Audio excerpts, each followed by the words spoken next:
यार, जेव्हा एखादं जीवापाड जपलेलं स्वप्न, म्हणजे ज्यासाठी आपण अक्षरशः रात्रंदिवस एक केलेला असतो, ते स्वप्न डोळ्यांदेखत एका क्षणात तुटतं, तेव्हा माणूस नक्की काय करतो? खूपच भयानक अवस्था असते ती. हो ना. म्हणजे तो त्या दुःखाच्या पिंजऱ्यातच कायमचा अडकून राहतो, की त्यातून बाहेर पडून आकाशात पुन्हा एकदा नवी भरारी घेतो. मित्रांनो, आजच्या आपल्या चर्चेची सुरुवात याच एका अतिशय खोल आणि विचार करायला लावणाऱ्या प्रश्नाने होतीये. आणि हा प्रश्न आपल्या सगळ्यांच्याच आयुष्यात कधी ना कधी येतोच. अगदी. तुम्हीच विचार करा मित्रांनो, आपण सातारून पुण्यासारख्या मोठ्या शहरात येतो.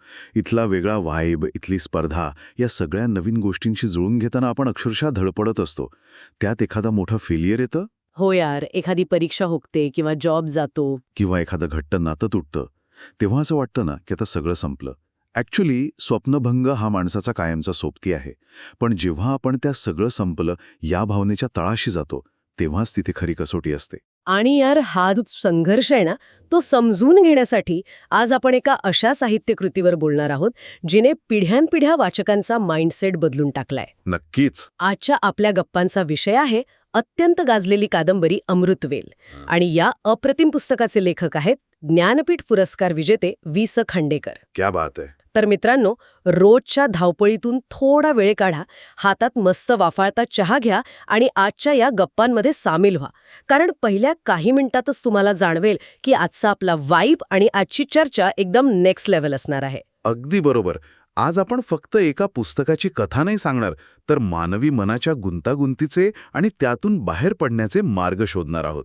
तर मग आपण थेट त्या प्रसंगातच शिरूया, जो या सगळ्या चर्चेचा आणि या पुस्तकाचा ॲक्च्युली टर्निंग पॉइंट आहे. हो, अलकनंदा, जिला सगळे प्रेमाने नंदा म्हणतात. बरोबर. तिचं आयुष्य एका क्षणात कसं उलट्या दिशेने फिरतं, इथून आपण सुरुवात करू.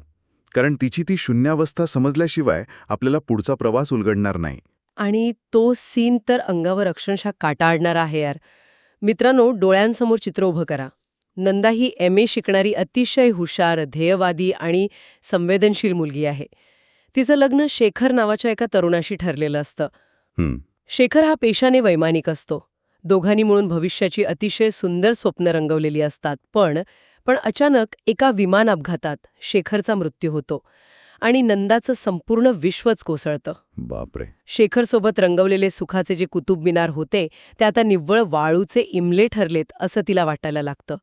रात्रीची वेळ आहे, मुंबईचा तो अथांग समुद्रकिनारा आहे आणि ती पूर्णपणे एकटीच त्या किनाऱ्यावर उभी आहे. इमॅजिन करा मित्रांनो तो सीन. समुद्राच्या लाटा किनाऱ्यावर आदळतायत आणि तिच्या मनात फक्त आणि फक्त आत्महत्येचे विचार घोळतात. ती हळूहळू त्या समुद्राच्या काळ्याकुट्ट पाण्यात पाऊल टाकतीये. पाणी तिच्या गुडघ्यापर्यंत आलंय, काळजाची धडधड नगाऱ्यासारखी वाढली आहे.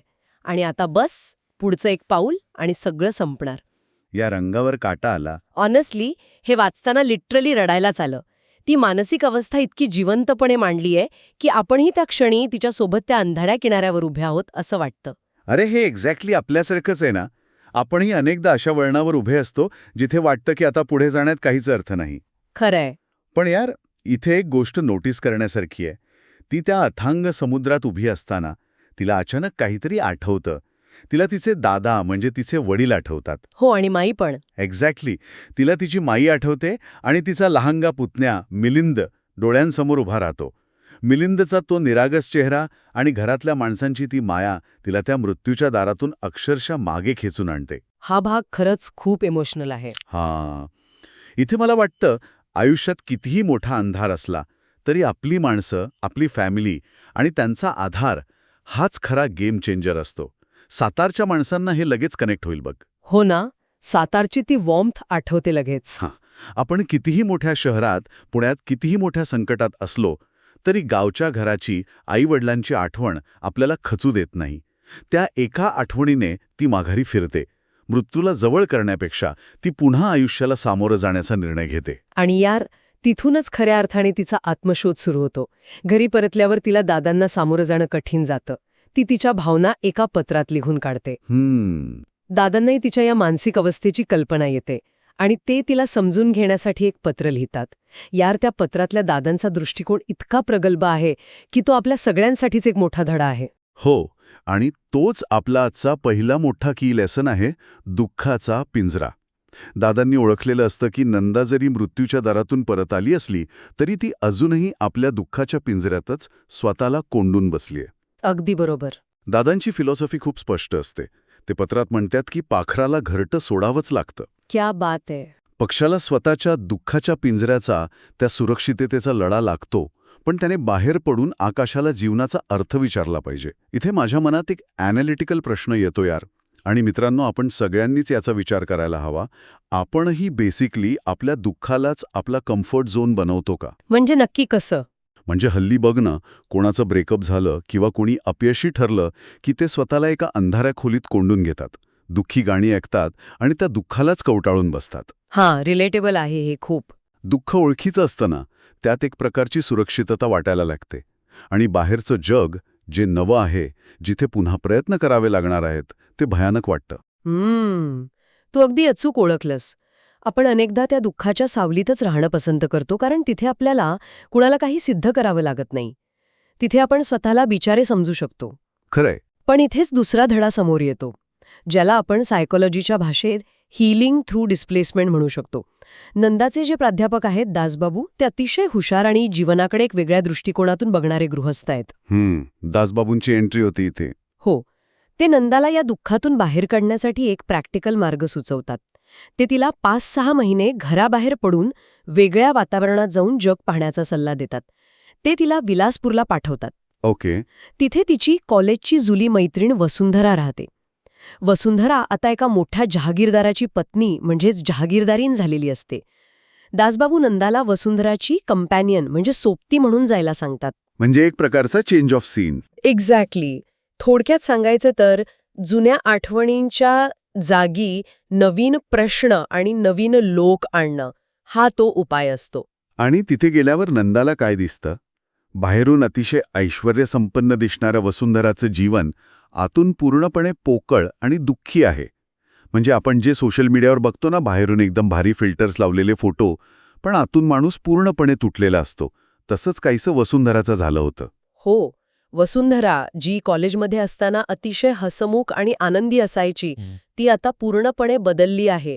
ती तापट, चिडचिडी आणि दुःखाच्या डोहात गटांगळ्या खाणारी एक यांत्रिक बाहुली झाली आहे. बापले. नंदा जेव्हा तिच्या या दुःखात सामील होते, तिची परिस्थिती समजून घेते, तेव्हा नंदाला स्वतःच्या दुःखाचा विसर पडायला लागतो. ऑनेस्टली, दुसऱ्यांच्या दुःखात सामील झाल्यावर, त्यांच्या जखमा समजून घेतल्यावर स्वतःचं दुःख कसं विसरायला होतं, हे यातून खूप छान उलगडतं. जेव्हा आपण इतरांच्या वेदना पाहतो, तेव्हा कुठेतरी आपल्याला जाणवतं की जगात आपण एकटेच नाही आहोत ज्यांच्या वाट्याला हे दुःख आलंय. हे ऐकत असताना मला वाटतं आपल्या सगळ्यांनाच हा अनुभव कधी ना कधी आला असेल. आपण आपल्या प्रॉब्लेम्समध्ये इतके अडकलेले असतो, पण जेव्हा एखाद्या मित्राला किंवा मैत्रिणीला आपल्याहून मोठ्या संकटात पाहतो, तेव्हा आपण आपले प्रॉब्लेम्स विसरून त्यांना मदत करायला धावतो. हो, अगदी न राहून मदत करतो आपण. आणि ती मदत करतानाच आपणही आतून कुठेतरी हील होत असतो. ही जी प्रोसेस आहे ना, ती खरोखरच कमाल आहे. अरे थांबा, अजून सबस्क्राईब नाही या अक्षरवारीला? आत्ताच करा. दर आठवड्याला नवीन भाग, नोटिफिकेशन ऑन ठेवा. सिरियसली यार, एकदम फ्री आहे. आणि अशा गप्पांमधून आपल्याला जे नवीन पर्स्पेक्टिव्ह मिळतो तो अमूल्य आहे. तर मित्रांनो, आपण पुन्हा आपल्या चर्चेकडे वळूयात. नंदा विलासपूरला गेल्यावर तिथे अजून एक महत्वाचं पात्र तिच्या आयुष्यात येतं, आणि तो म्हणजे वसुंधराचा नवरा देवदत्त. ओहो. देवदत्त. हा, देवदत्त म्हणजे एक वेगळंच रसायन आहे यार. हो, देवदत्त.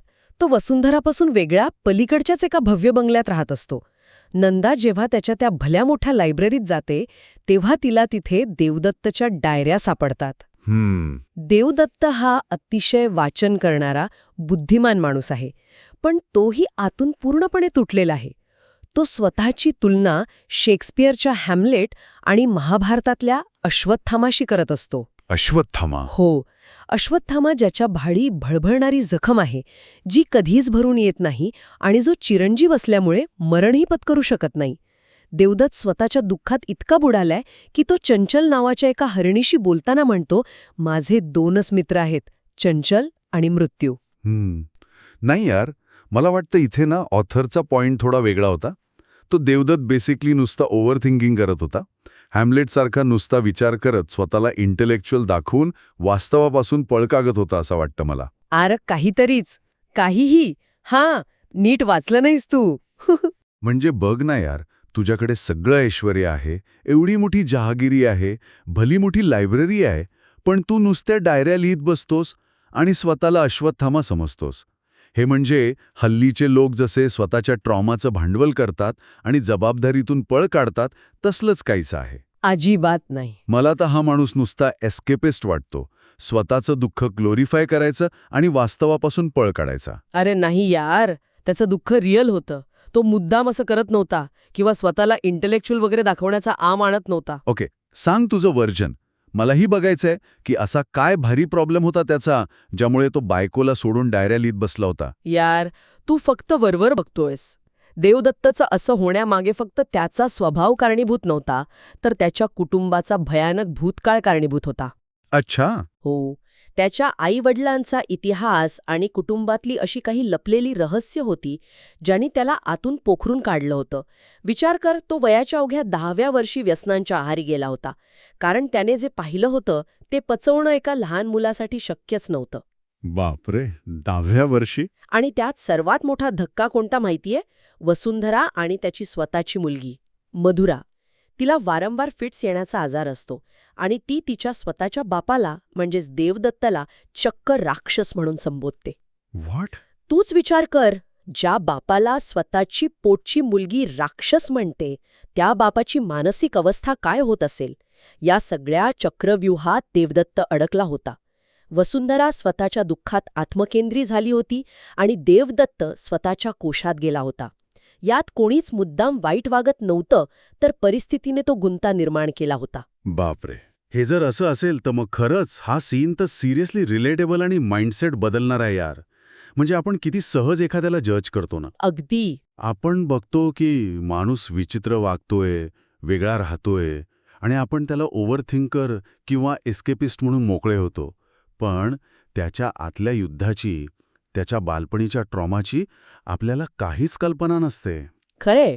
हे ऐकल्यावर जाणवतंय की माणसाच्या वरवरच्या वागण्यामागे किती खोल आणि भयानक भूतकाळ दडलेला असू शकतो. अगदी बरोबर. आणि इथेच नंदाची भूमिका सर्वात महत्वाची ठरते. ती फक्त एक बघ्या म्हणून राहत नाही किंवा त्यांना जज करत नाही. ती हा चक्रव्यूह भेदण्याचा प्रयत्न करते. ती देवदत्त आणि वसुंधरा यांच्यातील दुराव्याचं नेमकं कारण शोधून काढते. आणि मित्रांनो, इथूनच आपण आपल्या पुढच्या आणि या कादंबरीच्या सर्वात महत्वाच्या लेसनकडे येतो, अमृतवेल आणि स्वार्थी विरुद्ध निस्वार्थी प्रेम. हो, कादंबरीचा हाच तर मूळ गाभा आहे. अमृतवेल म्हणजे प्रेमाची वेल. या पुस्तकातून आणि आपल्या आजच्या या सगळ्या चर्चेतून एक गोष्ट अत्यंत प्रकर्षाने समोर येते की प्रेम जर फक्त वासना असेल, आता वासना म्हणजे इथे फक्त शारीरिक ओढ नाही, तर लहान वयातले आकर्षण, केवळ स्वतःचा विचार करणारी वृत्ती किंवा निव्वळ स्वार्थ असेल, तर त्या वेलीला विषारी फुले येतात. बरोबर. देवदत्त आणि वसुंधराच्या नात्यात नेमकं हेच झालं होतं. त्यांच्या नात्यात फक्त अपेक्षा आणि भूतकाळातील गैरसमज होते, त्यामुळे त्यांचं नातं विषारी झालं होतं. पण जेव्हा याच प्रेमात निस्वार्थ भावना, करुणा आणि खरी मैत्री मिसळते, तेव्हा ती वेल खऱ्या अर्थाने अमृतवेल बनते. होय ना. आणि नंदाकिशी या दोघांना एकत्र आणण्यासाठी एक पूल बनते, हे पाहणं खरंच थक्क करणार आहे. जी नंदा काही महिन्यांपूर्वी स्वतः आत्महत्येच्या विचाराने समुद्रात पाऊल टाकत होती, तीच नंदा आता देवदत्तला आत्महत्येपासून परावृत्त करतेय. केवढा मोठा बदल आहे हा. स्वतःचा स्वप्नभंग पचवून ती आता कुष्ठरोग्यांची सेवा करणाऱ्यांसारखं निस्वार्थी प्रेम शोधते. जसं कुष्ठरोग्यांची सेवा करणारी माणसं स्वतःच्या सुखाचा त्याग करून इतरांच्या वेदना दूर करण्यात आनंद मानतात, तशीच नंदा देवदत्त आणि वसुंधराचं आयुष्य सावरण्यात आपला आनंद शोधते. क्या बात आहे. म्हणजे लिटरली स्वतःच्या जखमांवर फुंकर घालण्यापेक्षा दुसऱ्यांच्या जखमांवर मलम लावलं की आपली भळभळणारी जखम केव्हा भरून येते हे समजतच नाही. हाच खरा कनेक्ट आहे या पूर्ण कथेचा. हे खूपच डीप आहे यार. म्हणजे आपण स्वतःच्या दुःखात इतके बुडालेले असतो की आपल्याला वाटतं आपलंच दुःख जगात सर्वात मोठं आहे. पण जेव्हा आपण दुसऱ्यांच्या आयुष्यातला अंधार दूर करायला जातो, तेव्हा आपल्या आयुष्यात नकळतपणे प्रकाश येतो. अगदी खरंय. नंदाने स्वतःचा भूतकाळ मागं सोडून इतरांच्या भविष्यासाठी जे पाऊल उचललं, त्याने तिचं स्वतःचं आयुष्य सार्थकी लागलं. आणि खांडेकरांनी हे सगळं ज्या ताकदीने मांडलंय ना, ते वाचकाला अक्षरशः खिळवून ठेवतं. मानवी मनाचा जो वेध त्यांनी घेतलाय तो खरोखरच अफाट आहे. खरंच आजची ही चर्चा ऐकल्यावर मला वाटतं आपल्या सगळ्यांचाच दृष्टिकोन थोडा तरी बदलला असेल. दुःखाकडे बघण्याचा, माणसांच्या वागण्यामागील कारणांकडे बघण्याचा आणि मुख्य म्हणजे प्रेमाकडे बघण्याचा. तर मित्रांनो, आजच्या या चर्चेच्या शेवटी मला एक विचार तुम्हाला द्यायचा आहे, ज्यावर तुम्ही नक्की शांतपणे विचार करा. कदाचित आपल्या आयुष्यातला सगळ्यात मोठा स्वप्नभंग हा आपल्याला संपवण्यासाठी नसून दुसऱ्या कोणाचं तरी आयुष्य सावरण्यासाठी आलेला एक धडा असतो. विचार करा. खूपच भारी विचार आहे हा. जर नंदाच्या आयुष्यात तो स्वप्नभंग झाला नसता तर ती कधीच विलासपूरला गेली नसती आणि देवदत्त वसुंधराचं आयुष्य सावरू शकली नसती. कदाचित तुमचं आजचं अपयश, तुमचं आजचं दुःख हे उद्या कोणासाठी तरी जगण्याची उमेद बनणार असेल. हे पुस्तक नक्की वाचा. पर्स्पेक्टिव्ह बदलेल, गॅरंटीड. नक्कीच. आणि मित्रांनो, कॉमेंट करा आजच्या चर्चेतला कुठला पार्ट सगळ्यात रिलेटेबल वाटला. पुढच्या भागात एक और मस्त पुस्तक येत आहे, मिस करू नका. बाय. जय महाराष्ट्र.